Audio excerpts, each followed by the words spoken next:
Man, are you doing a playlist or something, a quarantine playlist that people could tune into? Yeah, which I'm still kind of working on. So Paul, I sent you some stuff yesterday, but I got a few more things that I want to add to it. But yeah, it's basically, what how would I describe it? Well, it's called Music to be Quarantined by, right? Yeah. So it's like what I want to hear, basically. Mm-hmm. So I recommend people listen to as well. Right.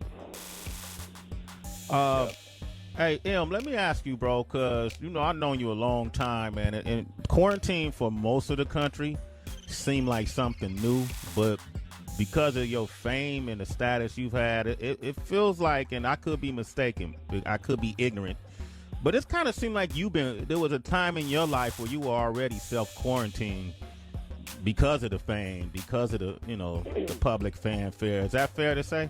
Yeah, I mean, for sure, there's something to be said about that. Like, it's,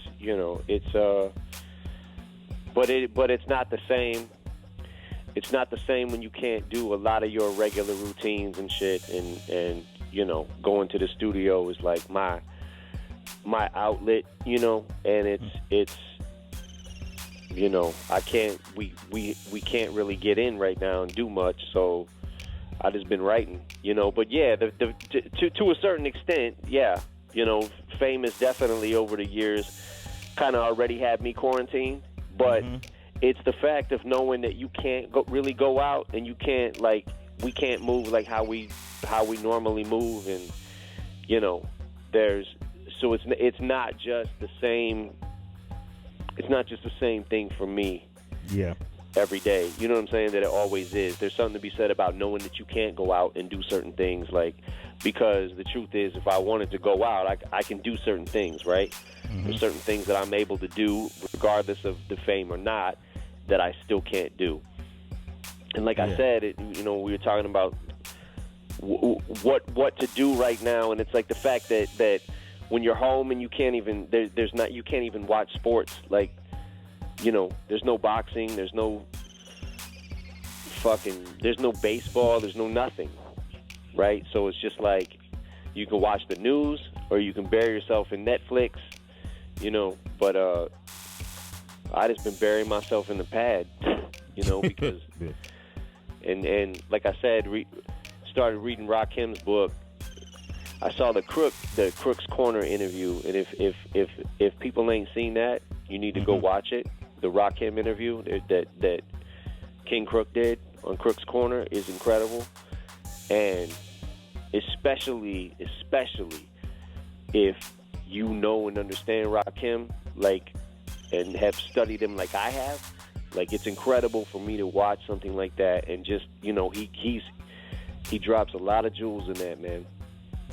I saw what King Crook did with you too, and I thought it was good because I know you guys got a different kind of relationship, being family. I was listening to the I Will track off the album that had King Crook, Royce, and Joel and you on it. Those verses that you guys all spit, you know what track I'm talking about? Yep. Okay. How does that work? Was those pre-recorded verses, or that was just... Because it feel like every time y'all all get together, y'all make great songs, but you mentioned boxing, it's like a boxing match. Yeah. How was that, bringing that song together?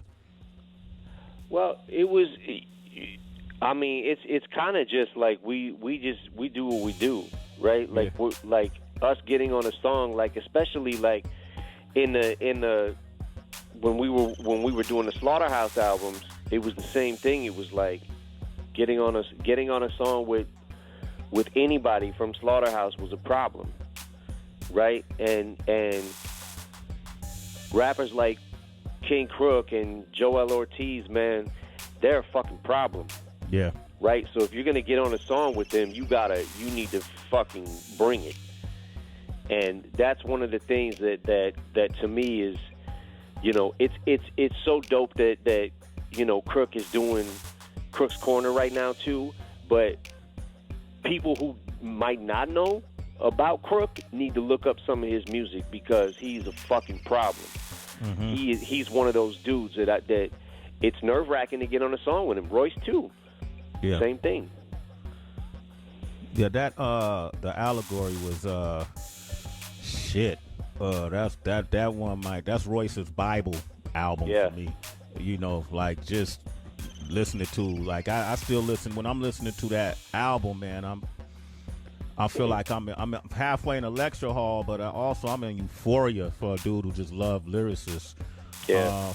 You know, I wonder too, like I know we ain't talked in a minute, but there's certain things I was curious about because I'm a big fan of Don Toliver, and I was a big fan of Juice WRLD, both of which you put on this project, and I didn't even realize you knew those dudes. You know what I mean? You know, speak on Juice WRLD. You put them on the Godzilla joint. Man, what was that experience like with that kid? Well, it's crazy because the whole way that came about, like, you know, we're talking about the Crooked interview, like I was explaining, you know, explaining to Crook, like, because I'm sure that he does the same thing, like, you know, us being in the game for a certain amount of time, it helps us, I think, that as artists and just as hip hop connoisseurs to pay attention to what's out. Right? Mm-hmm. And pay attention to all the new shit that's coming out because, you know, a lot of these kids coming up, man, they've studied the greats, and you can tell, mm-hmm. and just watching them is incredible because, you know, you might get the pushback on certain sides of the argument about hip hop, like, okay, nobody's really saying lyrics anymore, and this, but that's bullshit. Because a lot of these kids coming up, and I mentioned Kendrick and Cole a lot. I know they're not kids coming up anymore, but they came before or after us, right? Mm-hmm. But they've studied all the greats, and you can tell because it goes into their pen. And you know, me personally, Don Toliver's dope as fuck. Juice WRLD, man, it's like his freestyle that he did, like when he went on Tim Westwood and rapped for like an hour straight, was incredible, especially for coming off the top of the dome. You know what I'm saying? Because a lot of people just can't do that, and they don't know that or they might not know that there's an art to that, like to be able to do that. So. I keep my finger on the pulse of everything that's out because I don't want to get, you know, swept away with the tide. Because if you don't keep up with the times, like we were talking about the work ethic, like I swear to you, it might be harder to maintain it than it actually was to get it. Ooh. So, like, getting to the place where I was in the very beginning of my career, right? I know how hard I worked to get there, but I swear I feel like I work just as hard, and if not harder, just to be able to maintain a skill set, you know?